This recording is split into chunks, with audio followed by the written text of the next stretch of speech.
Komad I Found You je bil leta 2018 izdan najprej kot pop komad Calvina Harrisa. Zbral je do danes 50 milijonov ogledov na YouTubu.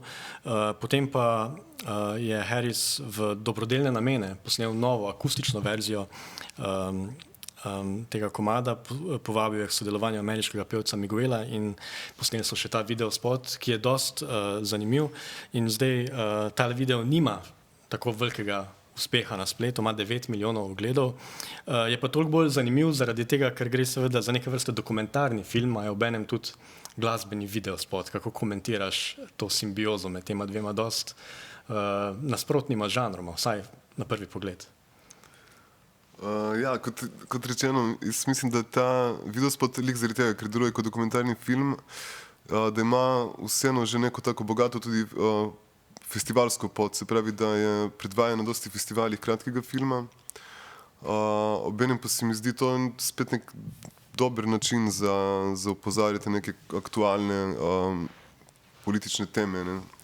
Je pa spet to odprto vprašanje od prej, ne. Zdaj, a se uporabi glasbo in se pravi slavo tega izvajalca, da se opozarja neke teme, ali je spet obratno, da gre tukaj za nek način exploitation mogoče teh tem, ampak se mi zdi v tem primeru, da gre za neko tako zelo realno in ganljivo zgodbo.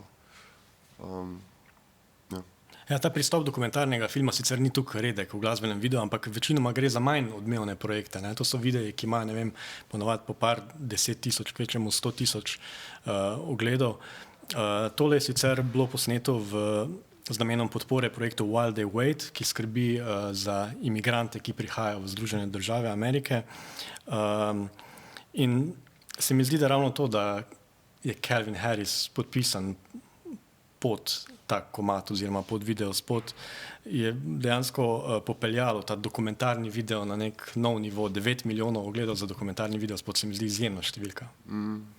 Tako da se strinjam s tabo, da se mi zdi to na nek način tak idealen primer tega, kako lahko nek zvezdnik recimo opozarja na nek problem, brez da bi ta izdelek bil nekako dvoličen v tem smislu, kakor sva prej se pogovarjala o tem. Ja, je pa super tudi to, da recimo, da prepusti v spotu pač popolnoma, se pravi, spotlight tej zgodbi, izvajalec se nikjer ne pojavi, obenem je pa tako zelo, recimo, da korektno in subtilno izpeljano, se pravi, režiser gre celo pot te migracije, vidimo vse te, se pravi, vse te lokacije, v katerih se to dogajalo. Mislim, da je že ta pristop, da je zelo domišljen, pa mislim, definitivno gre za enega izmed spotov, ki so mi najbolj všeč v letošnjem izboru. Iz vidika dokumentaristične etike, to je izredno pomembno, ne, da recimo, da se zvezdnik ne pojavi v njem. Recimo, če bi Calvin Harris tu noter nastopil, bi verjetno povsem razvrednotilo ta izdelek. Ja, smešno bi bilo, če bi potem on držal tega otroka v naročju pa pel zraven. Se strinjam. Naslednji videospot je pravzaprav še en dokumentarni glasbeni video z malo drugačnim pridihom.